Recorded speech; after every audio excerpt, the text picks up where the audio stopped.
Welcome to Padres Talking Padres.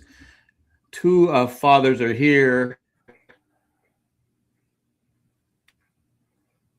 I know you're not watching the Baseball World Classic. I'm watching some of it here or there. The Dominican Republic team, that is like murderer's row. Can Yeah, you imagine having Sosa, Tatis, and Manny Machado in the same lineup? yeah, How good that team would be. yeah. I mean, look, there's no denying that some of the teams are just absolutely stacked, especially the Dominican Republic and the USA. But yeah, I'm not a hater. I don't like the timing of it, and I'm not sure when Yeah. the timing would be right for it and everything. I think my big thing is that some teams are putting it seems like more effort into putting the best players on the team. Um, I just don't like the idea that if it's truly like meant to I guess it's meant to be entertainment, so I should step off my porch here, kind of thing. But um, the whole ideal of having your these great pitchers and great hitter or the great pitchers, especially only going like 2 or 3 innings, it's I don't know, just seems like the all-star game all over, because we can put almost all the same lineups or people on these teams together on the American League and National League. And again, it doesn't mean anything, and I don't want it to mean anything. But yeah, for those that are being entertained, that's great. And is it good for baseball? Maybe broadening the reach of youngsters, and uh, that's great. So yeah, I but do. I'm I not do. watching it. I do when I see the crowds from the Mexicans cheering on Team Mexico. I just go, I don't know what effort the Padres are putting into getting into Mexico, Yeah, but that's an untapped resource that they could just exploit. It's like when the Dodgers had for my headphones buzzing. Like when they had Fernando Valenzuela. yeah. They got tons of players. I mean, tons of fans from Mexico. It's just an untapped market, and I think that's what the Padres need to do. But that's okay. We're not here to talk money. But Well, yeah, it's the quality of players too, Jack, and for the quality of players to be effective or have some kind of impact on what has become America's game, so to speak. There's no doubt that the DR and Venezuela and now Japan, the quality of players keeps. It's not that they weren't already good in spots, but the magnitude of how many is getting better. You all you got to do is go back to the late great Roberto Clemente, and Juan Marichal, and so it's been around for a while. But when you look at the major leagues, and you know, I'd love to look it up, quite honestly, or should look it up on what percentage of Major League Baseball players are USA versus other nations. Now, you start looking at some of those other teams, it's easy to recognize. It's like, yeah, DR well represented, Venezuela well represented, Japan's starting to be more represented, but some of the other teams, it's like one or two what we'd call stars or semi-stars or superstars on each of the other teams. Um, and hopefully, you're right. I mean, hopefully that broadens the horizon and we start seeing the impact on Major League Baseball well, because for I don't Major think League, America's got to should I'm have a thinking more. I'm thinking more for the Padres.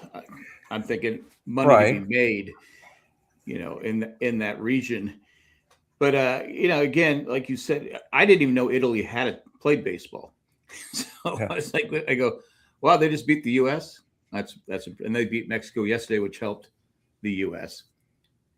Hi, Alan. How's it Yeah, going? I would agree. It's I don't think it's untapped because we've had Mexican players in the major leagues, But that's not where I'm but going with. I'm no, I saying, know it. But what I'm going to though, Jack, is all you have to do is look at our last City Connect uniforms, and you can't tell me that there's not Mexican heritage written all over the design of those uniforms. So how's it going, Joe Day? If I'm yeah, saying that right, Joe Day, YJ24. yeah, Did I say it right? Joe Day? Is it Jody? Joe Day? yeah. But no, I just think the Padres should invest in. Like I said, I agree. The uniforms were geared towards, you know, it looked like it'd be like, yes, I said it right. Be like almost like Miami colors. My, how Miami town. Yeah, I You know mean, how? it had a Caribbean look to it, no doubt Yeah, about it. And again, I like some of the City Connects, and you and Jay both know that that was not necessarily my favorite. I think some of the other cities have done maybe a better job of maybe representing the actual team and everything. I was just disappointed that the brown and gold was nowhere to be found on the City Connects. it was. I think it was the most popular as far as sales Yeah. go. Again, I'm a City Connect. minority.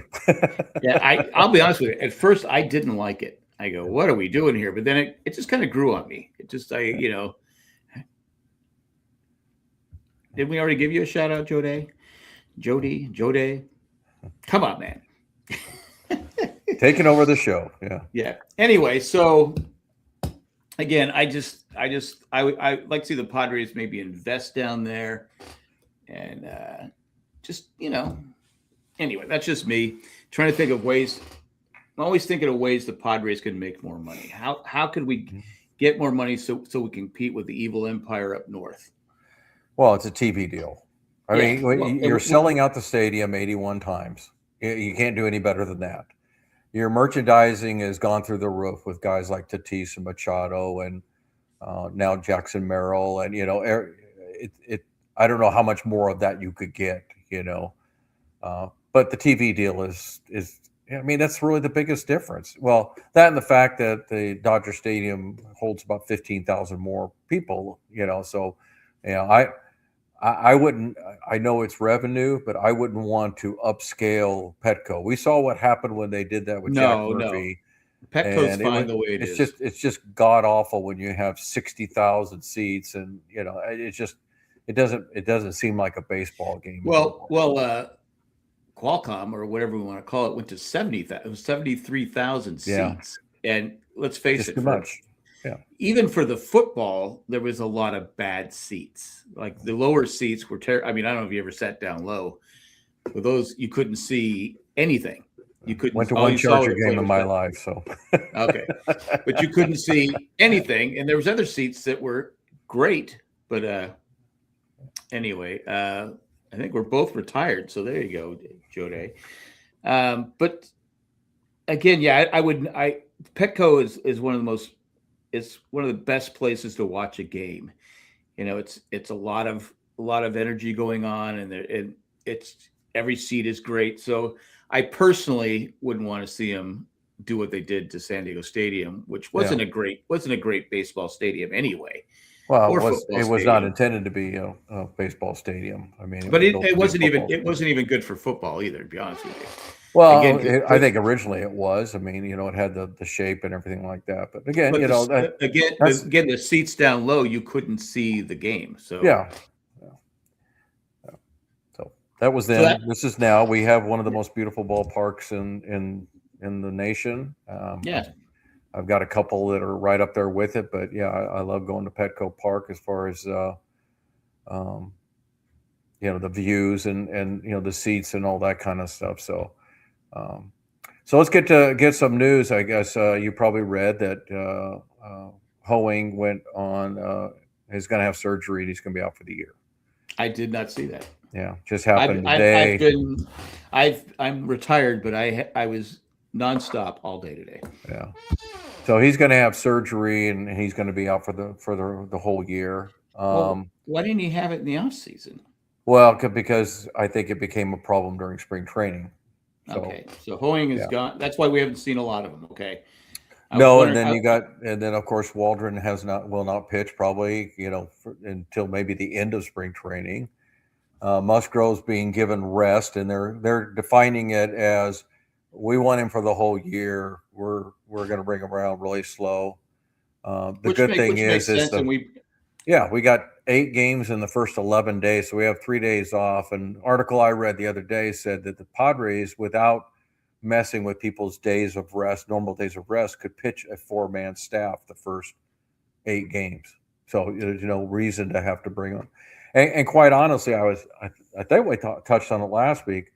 I would not be opposed to putting them on the IL the first 10 games and just bring in an extra reliever because you're going to have Adam is probably not going to start the season on the roster. He'll probably be on the IL. for the same thing. Griffin Canning is going to be on the IL until at least May, maybe I'll be June. honest, I keep forgetting about that guy too. Yeah. So you've got bullets in the chamber. So why not? That way it allows you to keep both Marquez and Bueller if you decide to do that. You can also uh, keep Bradley Rodriguez, which almost amazing that he's the ninth guy. Yeah. Because you got 8 relievers, you got your 5 starters, you got 8 relievers, but you go past, you got Miller and you got Morahone, Estrada, and Morgan, and what's that? Peralta. Peralta. Well, Matsui may not be starting, but I mean, you just go through all 8 of the guys that they already have, and it's like there's really not much room for extra relievers. It's too bad we don't have more extra starters, but yeah, I think that also hurting. allows you to maybe keep Kyle Hart as a left-handed long reliever. I mean, so he's pitched well this spring, and yeah. to be fair, he did pitch better as a reliever last year than a starter. Well, the bottom line is that some guys don't get as much of a chance as others. So if you get bombed, the first one out of the first 2, then they start worrying about whether or not we put you out there the third time, and I think in some ways, if you use the injuries to your benefit, or Stammen and Preller use it to their benefit, they can slow play a few guys. That why rush them? I'd rather have 9 relievers and 4 starters the first 10 days, and then let's figure it out as we go down that way. The mess of it, though, is the contracts. A lot of the contracts, Bueller, for example, if he's not on the major league roster, he can by opening day he can opt out. And he will. There's no way he's going to the minors. Yeah, he's not going to the minors, And then Marquez has got a contract, but he can also opt out. Right. He's got a major league contract, so he can decide to forfeit that. And so, some of these guys got some of these weird contracts that basically says, well, if you don't make the team, or you decide, hey, I don't want to be starter number 6 or whatever, they can choose to go other places. Now, having said that, as long as they were on the vine, so to speak, this offseason, I'm not sure there's a whole lot of room for them to go wiggle here. I'm not sure who's going to be picking up a starter this late in the game if they can't even make another team, because it's not like we're rich on starters. Yeah, so. It would be one thing if we cut a reliever. Yeah, but to let a starter go, it's like maybe they just don't have it. Right. So you got that. Obviously, the WBC guys are still over there. Bogart should be coming back. The Netherlands didn't make it, so I would assume he'll be back in the next day or 2, if not already. Right. Obviously, Manny and Tatis with the DR are still in it, and then you've got Alex Jacob and Marciano with Italy, and then you've got Mason Miller, of course, with the United States. So I don't think I'm missing anybody, but those 5 guys. Marciano is another reliever. Yeah, and he's pitched really well, and I don't think I think Alex Jacob might be toast. Yeah, I mean, he'll probably go down to the minors. I think he's got one option left, but yeah, I don't think he's the guy. He looks good at times, but he only throws like 86 miles an hour. And that's the thing about Bueller too, though. Bueller's hitting the low 90s. He's not getting into the high 90s like he was, and it's the hard read of spring training, right? That's where only the clubhouse, only the Stammens and the Prelers of the world, and the pitching coaches, and they know when a guy's cut loose, and it's like that's all he's got, or no, we've told him to hold back. Now Bueller the other day, I think they said he only threw 4 seamers, which is the fastball, and they only threw 4 of them. They wanted him to work on his sweeper and the curve and things like that. So he's doing the right thing, but to make a judgment based on that, I'm not sure. Now you got your analytic guys out there saying, oh, the sweeper's, like 4 inches off and than what it used to be. And it's 2 miles an hour slower.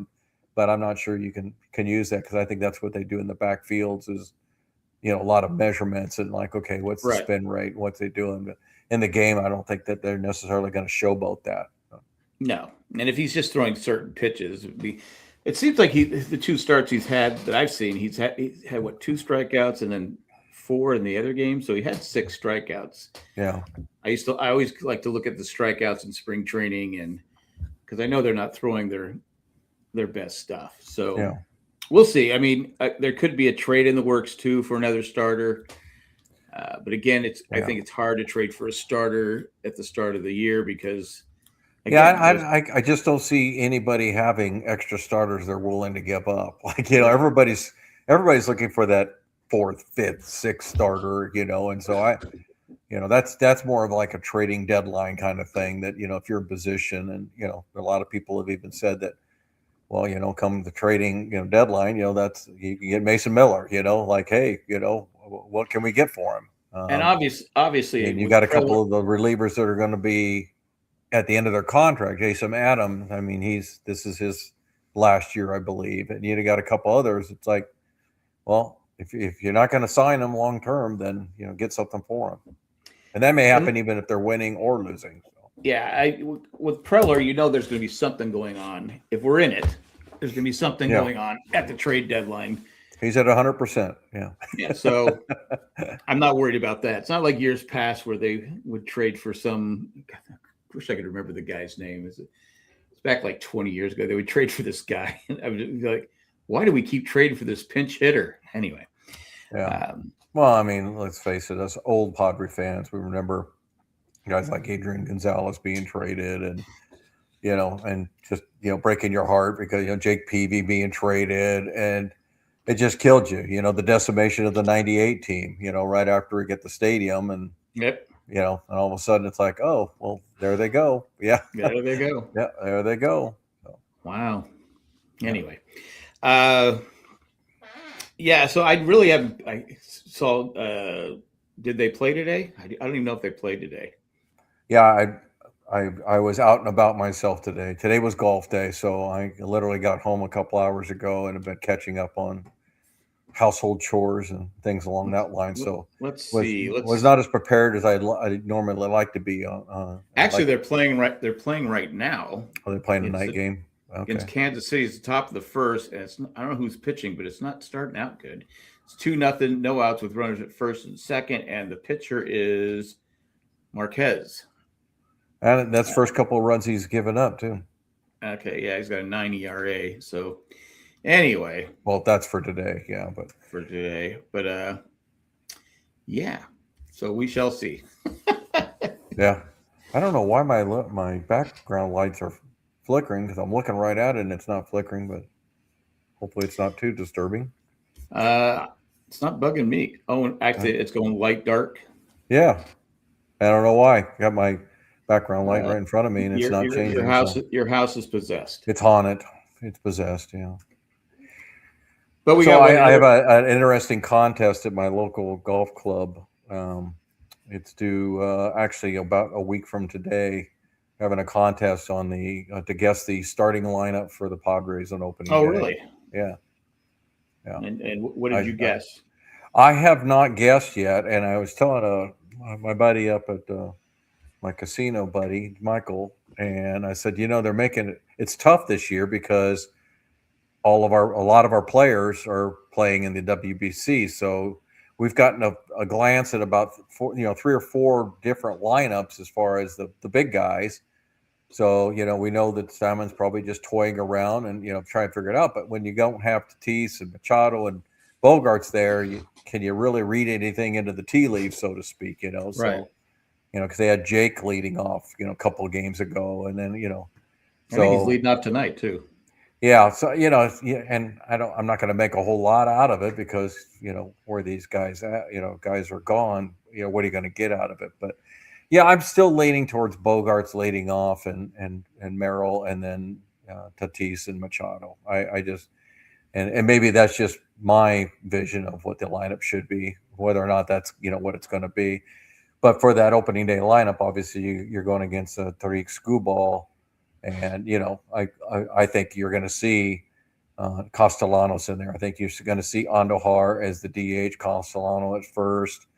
I still You're think going to you're going to you're see a still lot going to of see Jake right-handers. at second. I think. I don't think that's going. I think Jake will be a regular second baseman, and quite honestly, I don't know if there's anybody else that you could put in there right now because Song is still trying to get over the oblique, and so is Will Wagner. So yeah, we don't really have a backup second baseman right now.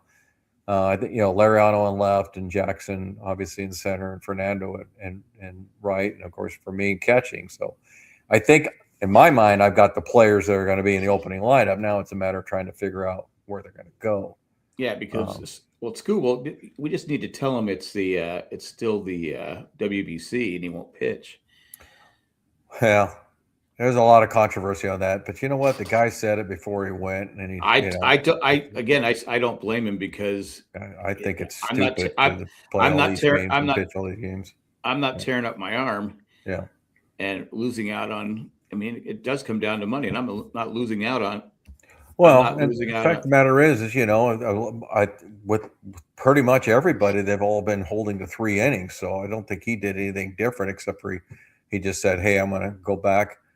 He actually broke it down and just said it would have negatively affect my team because I would not be in rotation for opening day. Because if he pitched the next game, it's like, okay, now I'm going to be resting too long, or I'm not going to be resting enough. So maybe it works for Paul Skeens. That he's going to be right on rotation. Again, a lot of managers let those guys go and basically set the manager instructions saying, "This is what you're going to get. This is what I want you to use them for." And after that, we're done.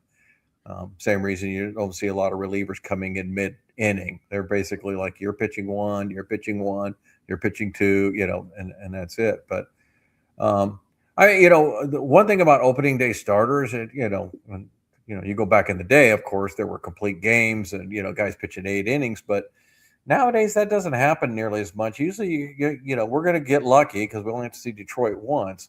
We're probably going to get lucky in that he's probably only going to pitch 5 innings, maybe 6. So, Right. Now we got to lean on whoever's going to be our opening day starter, which I would assume would be Pivetta.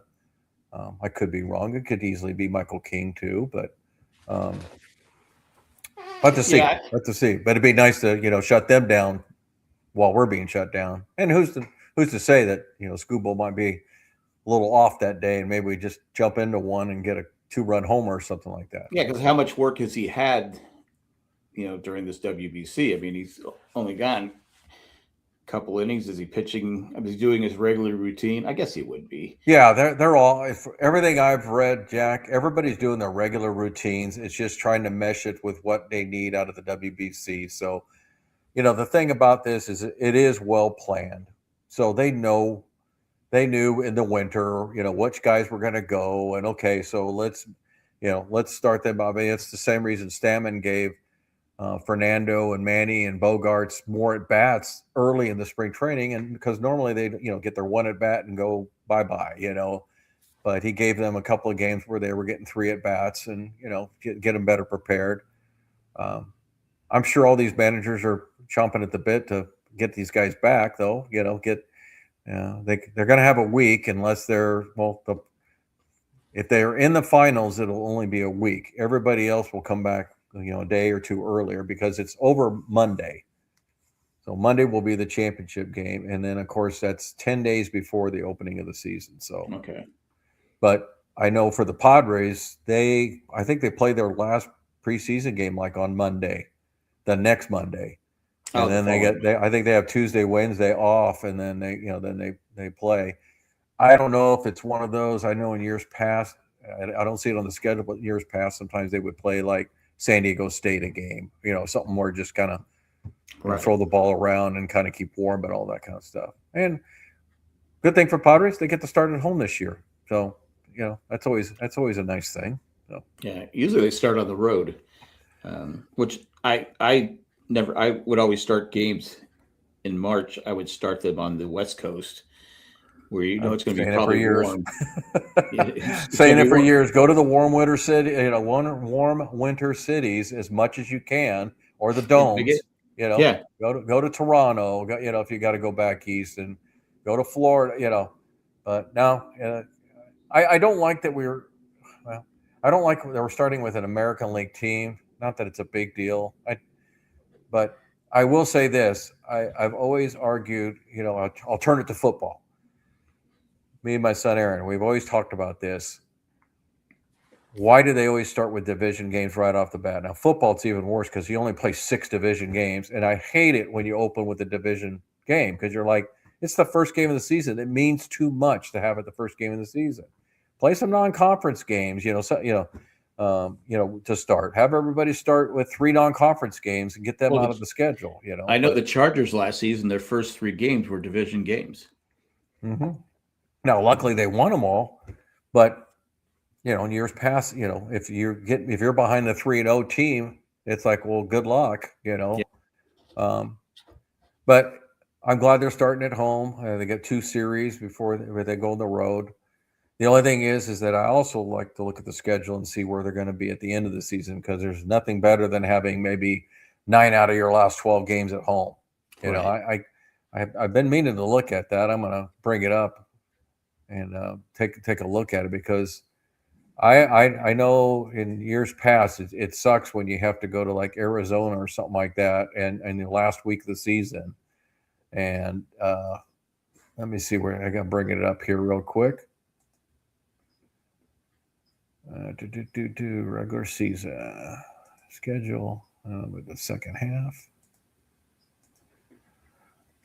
Yeah, the second half they play 6 of their last 9 in San Diego.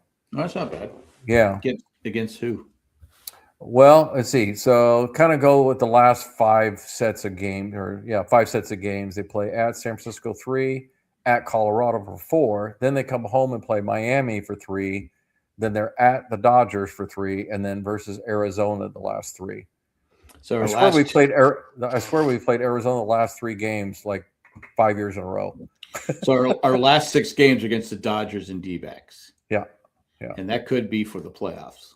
It could be. Very much could be. You know, so but 6 out of the last 9, that's not bad. And then, one of them is a road trip to Colorado, which, I know it can always go south there, but I'd rather be playing Colorado Rockies 4 games than most teams. So yeah, because the Rockies, they may have added some talent, but they're still the Rockies. Yeah. They're younger at least. I mean, I will say they've got a couple of young players over there, Jordan Beck and Moniak, the catcher, and Hunter Goodman. Yeah. So they got, as usual. I mean, you can become pretty good at Colorado as a hitter fairly quick, but I don't know what they got for pitching. I'll be honest with you. I have no idea like who is their pitchers, because if you held a gun to my head and said name me their 5 starters and 5 relievers, I'd be like, I don't know. In fact, I'm looking at it. I'm looking at it right now, and let me see if I can get the depth chart. That'll probably, so their starters right now, they have Kyle Freeland.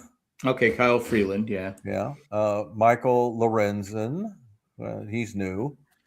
Jose Quintana, Chase Dollander, and Tomoyuki Sugano. So Kyle Freeland can do us harm. Yeah, he's usually pretty good against the Padres. Yeah. But other than that, I mean, they just don't have a very deep staff at all. So, again, the problem much to worry about. The problem is, I don't think anybody wants to pitch there.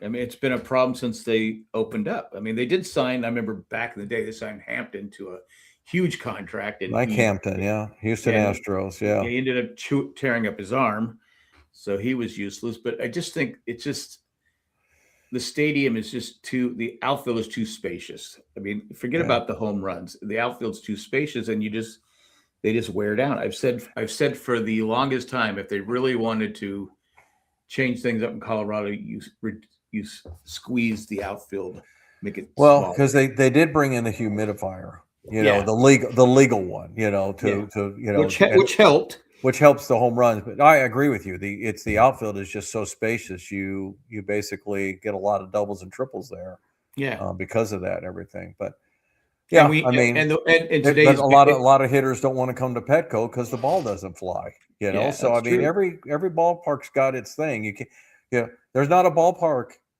in baseball that doesn't favor either the pitchers or the hitters. There's not too many 50-50 parks out there. But I think the problem is though you have to have pitching to win. Yeah, I mean Yeah. you have to. So when you go on the road, you're taking those bad pitchers with you. I mean you just Well, have I think that every time the Padres go there, and look, everybody has to pitch in it. It's the wear and tear on your bullpen that really has the effect of Colorado, and that, how many games have we seen over the years, watching a Colorado game where a reliever or a starter gives up 6 or 7 runs. You're like, God, I wish they would take him out. But at the same time, you understand, like, what am I going to go through my whole bullpen? We're down, what the Padres beat them 25-0 or something last year. yeah. And at a certain point, it's like, what am I going to burn my whole bullpen? We're down by 20. Why would I do that? And yeah, it's a confidence shaker, but more than anything, you need a manager. And I think Bud Black did a good job with what he had and everything. But yeah, it's got to be maddening to try to manage that bullpen when But also you're going to be pitching so many innings and so many runs. But also, the problem with the huge outfield also is that pitch count is 100. I mean, it's like Christmas Day is every year, December 25th. That pitch count hits 100, and you're usually out of the game. Yeah. So if you're pitching in Colorado and you're giving up, oh, that should have been caught. Well, Yeah. now the pitcher, instead of being out of it, or Sure. now he's got to pitch 5-6 more pitches. And I just but you have some examples of some decent pitchers that have come out. Well, Marquez would come to San Diego and pitch the lights out. Freeland, So there, it doesn't make you a bad pitcher. It's just bad circumstances. I just think it. As a pitcher, but I'm telling you, Jack, like you said, if I'm a pitcher, I ain't signing with Colorado. I don't know. I'm not sure because you know what? Basically, you're just kind of putting an end to my career. I may, granted, maybe I'm a 35-year-old and you give me a 3-year contract for $75 million. Okay, because you know what, I'm pretty much done anyway. But if you're if you're Tariq Skubal, and they offer you, $200 million for 4 years, I still have to go. Nah. You know what? I'll take less to pitch someplace else. I'm good because it's gonna skew your stats too. Your ERA is gonna go, be over 4. And I say, what happened to him? Well, he went to Coors Field. I mean, it's that's why I'm always interested, and I'm going to keep a better eye on this year. I always like to see the Paul Skeens and the Skubals and the Zach Wheeler and a guy like that pitching at Colorado. Because you just kind of want to see, can it be done? Even one rotation through, can it be done? I think probably one of the most fascinating pitch games was Hideki Nomo pitching the no-hitter in Colorado. It's just, like, unbelievable. Like, how do you do that? Yeah. It's amazing to be, and that's back when the ball was flying out of there. Yeah. There was no humidifier, whatever they call it, keeping the ball. Well, it was really bad. What it was really, really bad is the Blake Street Bombers when they were playing. They started playing the first 2 or 3 seasons at Mile High. And it was that odd shaped, and it was left field was like a almost like a Red Sox, pesky pole or whatever. It's like, not much to get it out of there. I always said if I was Colorado, and I think you agreed, if I was Colorado, I'd go get like as many big bombers as I could get. Yeah. I go get a Kyle Schwarber, go get a Cal Raleigh. I mean, I would go just get bangers and just say, you know what?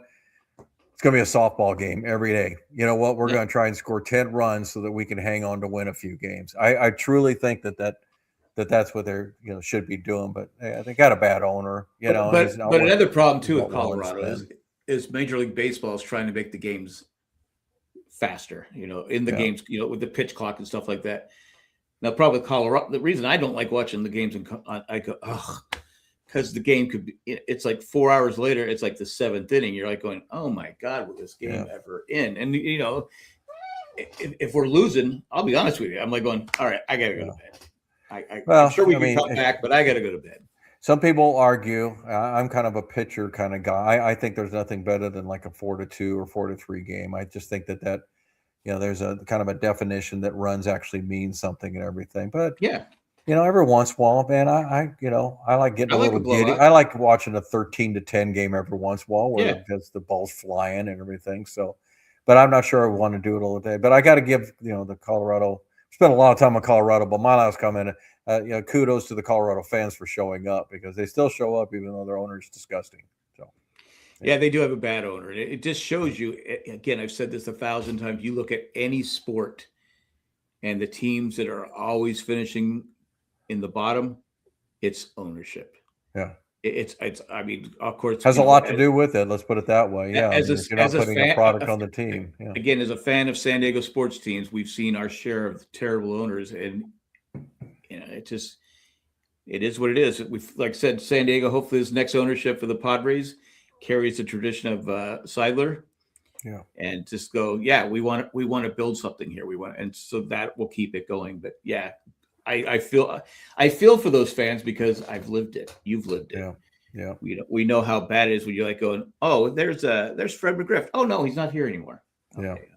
Here's Dave Winfield. Well, Dave Winfield was on Croc, but just like you said, Peavy and Gonzalez and all these great players, Finley, and the list goes on that we lost. And that's one thing I like what Seidler did is he said, okay, people might hate this, but we're going to sign Jake Cronenworth to a long contract. Bogarts is going to be here 10 years. Manny's going to be here. Tatis is going to be here. Merrill.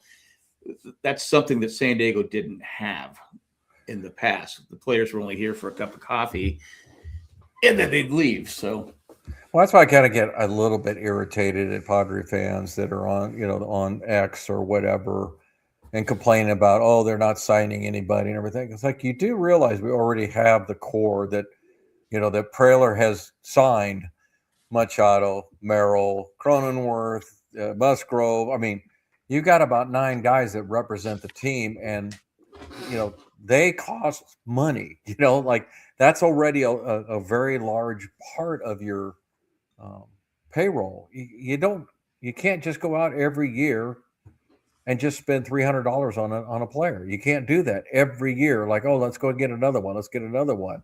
It doesn't work that way. Well, and again, most teams, because I don't want to talk about those guys all the time, but most teams don't do that. No. The Yankees don't do that. I mean, the Mets did it. The Mets have done a little bit of it over the years, but what they did this year was they basically swapped out 3 guys and brought in 3 new guys, and basically the money's about the same. Right. And I think that's what most teams have to do is figure that out, because you look at some of the big signings by these teams that maybe aren't usually in it. Like Baltimore, because how many years for Baltimore have people been saying, they got this young talent, they got Gunnar Henderson, and they got this guy and that guy and everything. It's like, man, if they could just get that one guy, but they didn't spend. Now they went out and got Alonso. Now I think they should have done that 2 years ago. Not maybe Alonso, but I mean they should have got because those other guys now they've only got about 2 years left before they go free agency and everything. Yeah. So.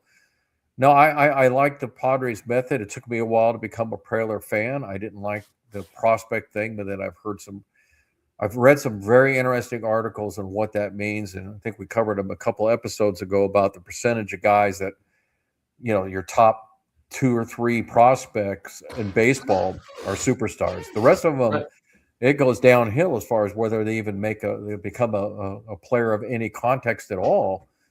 So I kind of look at it. It's like, yeah, every once in a while, maybe a DeVries goes south on you because you traded him, or maybe, Anthony Rizzo years back, he ends up being a good ball player. But I tell you what, you go through some of those trades, and the radio show here did that about 2 months ago, and I was just shocked.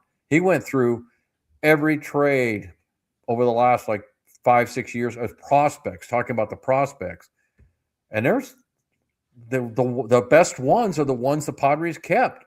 The rest of them have made no impact in the major leagues. Now, most recently, you got James Wood, looks like a pretty good player. Other than that, I mean, you got some guys that like DeVries that you sit there and go, ooh, is he going to be that great and everything? Well, Well, that's the one. maybe he does, If but when we you're got on X, Miller. yeah, when you're on X, people go, oh, they post his home runs. Yeah. But you've got Miller, who is a very tradable commodity. He is recognized as being the best reliever in baseball, and you've got 4 more years of him. You know what? You could get a pretty good haul from him. Now, maybe and probably more to Prayler's liking. You'd probably get a major leaguer out of it. You would get Right. a double-A player. Because that's the thing. DeVries, as good as he is, I think he's going to double-A this year, but that's still a long ways from the Well, he major plays league. shortstop. They just signed a shortstop to a long-term contract. So Jacob Wilson, yeah. yeah, so he's going to have to find another position if he's going to play. Or Jacob Wilson will, but yeah. Yeah, either way. But I do like what the A's have been doing, though. I mean, unfortunately for the Oakland folks, and I really do extend my sympathy to them because it sucks when your team's getting taken away. And all of a sudden, now the A's are spending all this money. Yeah, they're signing all these young players, which they should have been doing anyway, but they're signing a lot of these young players. They're kind of going more of the Atlanta Brave route, where they've got these guys that have gotten maybe 2 years in the majors. And that's what the Braves did with Acuna. That's what they did with Riley. And, I think even Olsen. Not Olsen because they've traded for Olsen from the A's.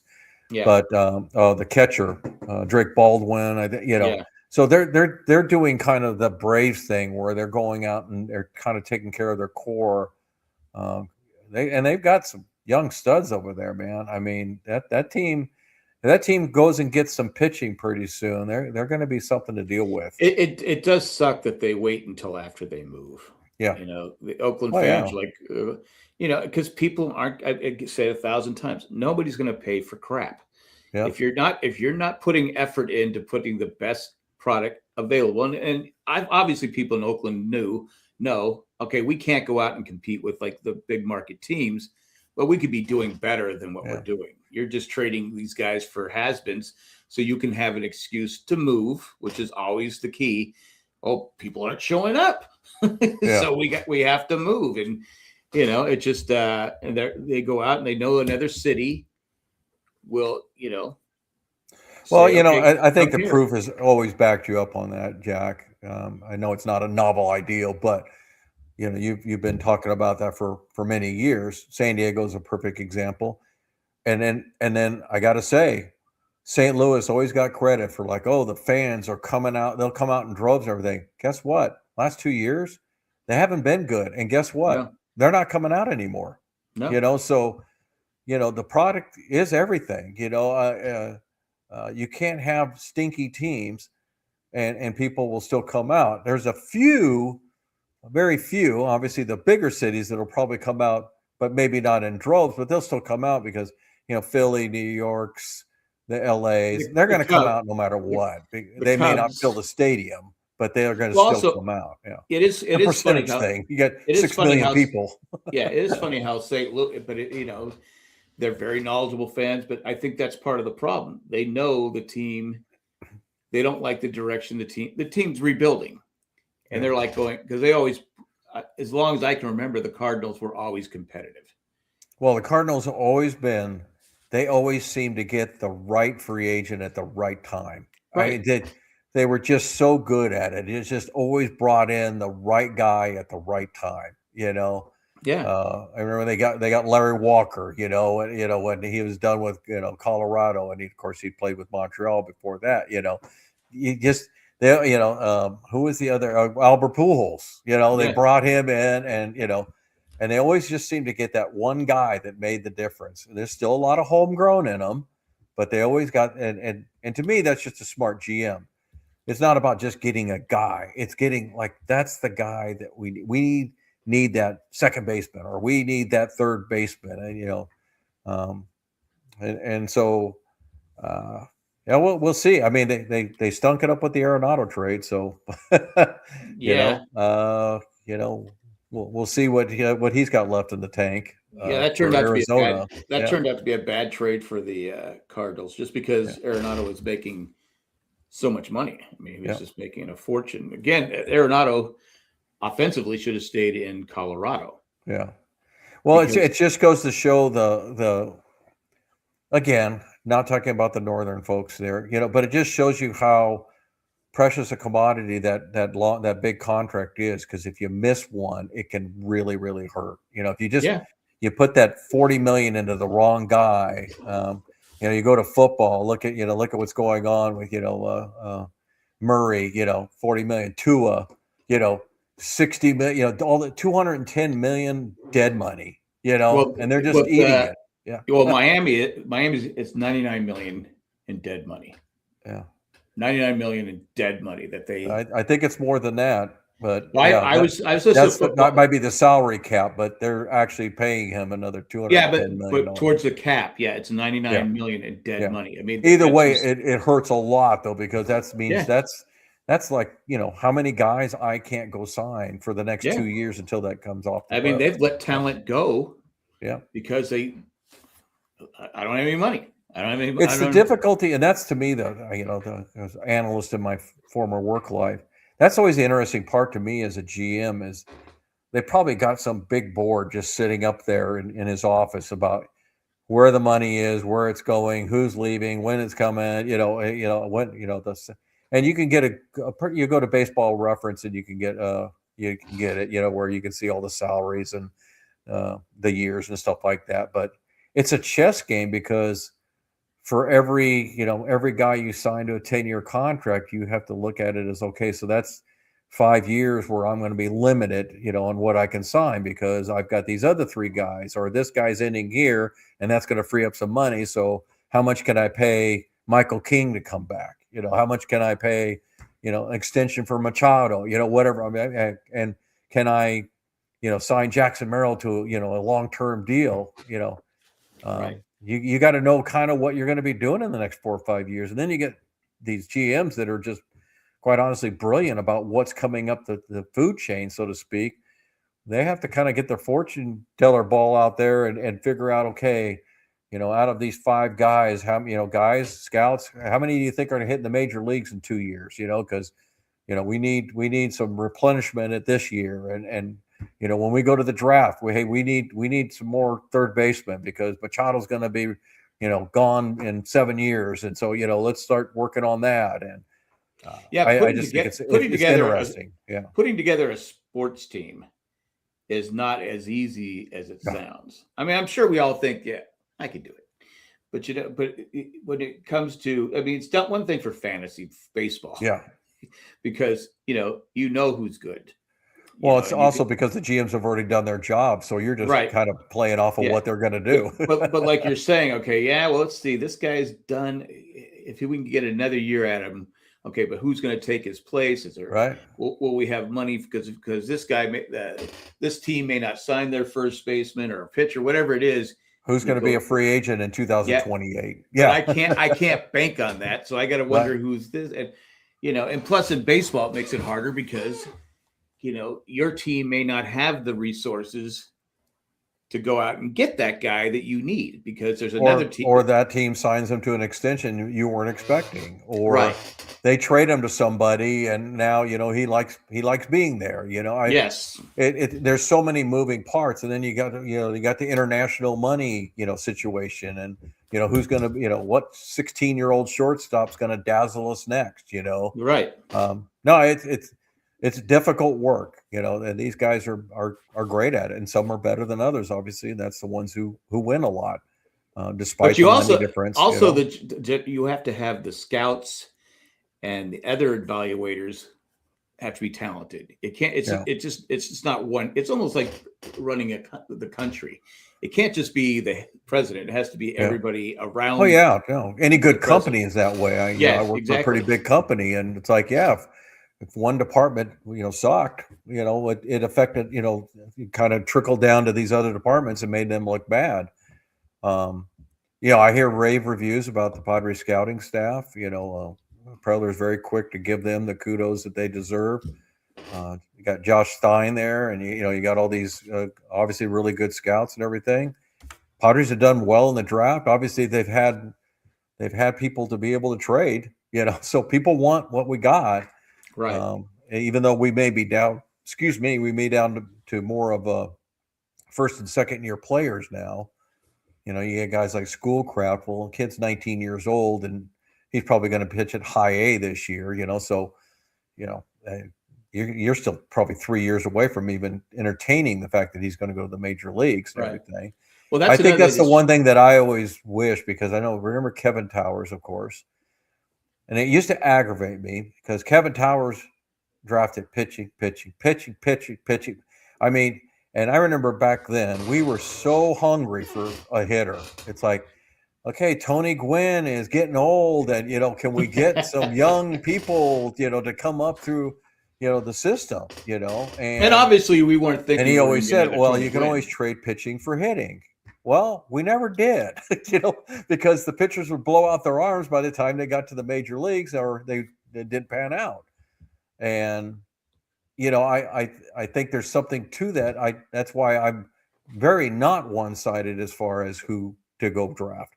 Take the best players. If it happens to be a pitcher, great. If it's a player, great. But I still look at today's team and I start thinking, okay, we're good for now. I really believe that we're good for now. But I wouldn't mind seeing a couple of hitters coming up the chain that look like they're going to be, the next Jackson Merrill or even remotely close to that. Pitching, I'm just a buyer on the free market for pitching. I just think it's the best way to do it. Just go buy your pitching staff each and every year. Just go buy them. Get your proven commodity instead of the only problem with buying the pitching is you have to give them big contracts, and you just see so many tear up their arm. But if you stagger them a little bit though, Jack, I guess that's what I'm always looking at is. I don't think you buy the whole 5-man staff, the starting staff. I think where the Padres have really excelled is they got the relievers in place. They're cheap. They're here for a long time. They don't have to worry about their bullpen for many years to come. If you just stagger your contracts on your starters, and I'm just talking about maybe your top 3 or 4 at the most, you don't have to have like, I got 5 guys for the next 5 years. But if you've got, and I'll just use their names, but if you got Pivetta for the next year, and then you got King for 2 more years, and you got Musgrove for 3 more years, and then you got, Vasquez for 4 more years. To me, you're staggering enough that I'm never going to lose. Boom, everybody goes at the same time, because that's when it hurts. Right. But I'm with you. I don't think we're going to sign anybody with a 4-year contract, not unless you're willing to give them $150 million. Yeah. What was it, Luzardo? Just got, was it 4 years, 150 or something? I mean, it's just eye-popping number. In fact, because they were commenting like, well, what's Scooble going to get then? Is he going to be the first $50 million a year pitcher? I was listening to Major League Baseball on SX, Sirius Radio, whatever it is. Yeah. And they were saying Scooble could get $400 million. That some of the big market teams out there. Well, the Dodgers will get them. I mean, the Dodgers are going to get them. I mean, I don't know why we're even. They're even saying that people would be that some teams, and they mentioned the Dodgers would probably give him a 10-year contract. Yeah. At $40 million a year, and most of it would be deferred. That he would get, and he'd be set for life. I mean, I can't blame him. No. That's why I said I don't blame him for not pitching the WBC, because I'm not blowing out my arm. I'll tell you, here's my prediction, Jack, because we know that the contract, the CBA, is final on December, or gets done on December 1st of this year. I'm predicting right now that Tarek Skubal will sign a multi-year richest pitcher contract before December 1st. Oh yeah, because I believe that the Dodgers are going to do it, and I believe the Dodgers are going to try to not sneak him in, but they're going to try to get him under the current contract, so that when they start talking about the stuff in the CBA, if something happens where they say, "Oh, we're going to put a cap on it," well, we already bought him. We can't do anything about that.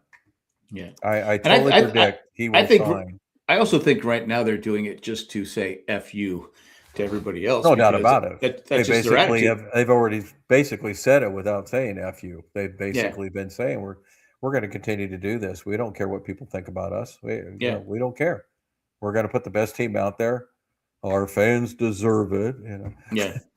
They suffered Yeah. anyway. But that is what it is. But yeah, I'm excited. I think as the season gets closer, I'm like, I really like the Padres as a team.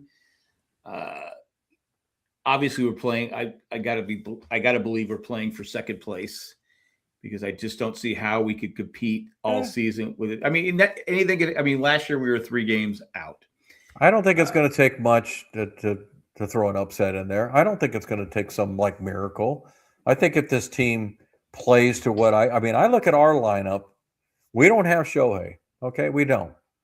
Nobody does. I mean, the Dodgers got him, and Judge is on the Yankees. To put anybody in those two atmospheres, you're just kind of being ridiculous. I think. I don't think there's any problem with acknowledging those are the 2 best players in baseball right now. Okay. Yeah. But Mookie's getting older. Freeman's getting older. I look at Kyle Tucker. I'd love to have Kyle Tucker, but I don't think he's worth what they paid. Not that No, matters. I thought he but was I don't see him just going bananas on it. And so I look at it and I look at the fragileness of their pitching staff and everything. And it's like, you know what? I'm not just having season opening optimism here. I really truly think the Padres could win the division. I think they filled in Preller filled in the puzzle pieces just right. I think Castellanos is a difference maker. I think Andujar a little bit aggressive on the swing, but you don't have to play him on defense. He's a great DH. I think he's a better DH than we've ever had. I mean, an actual probably going to be playing DH quite a bit kind of thing. Sheets is back, and you get the big 4 rolling.